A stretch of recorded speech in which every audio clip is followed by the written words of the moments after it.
নমস্কাৰ, মই এটা মিনি ব্লগলৈ সকলোকে স্বাগতম জনাইছোঁ। আশা কৰিছোঁ সকলো কুশলে আছে। আজিৰ দিনটো অতি পবিত্ৰ হয়। এফালে শাওণ মাহৰ তৃতীয়টো সোমবাৰ, ভগৱান শিৱৰ দিন।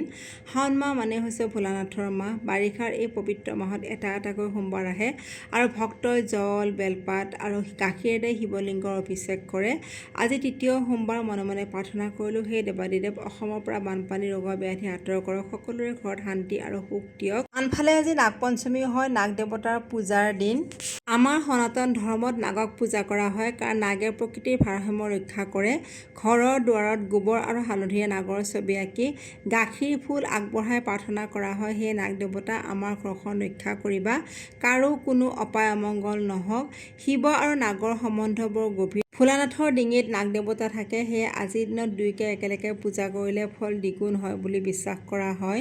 আজি মন্দিৰলৈ গৈ মনটো অদ্ভুত শক্তিৰে ভৰি পৰিল। বিশ্বাস ৰাখক, ভগৱানে সকলোকে মংগল কৰিব। আজিলৈ আহোঁ। হৰ হৰ মহাদেৱ।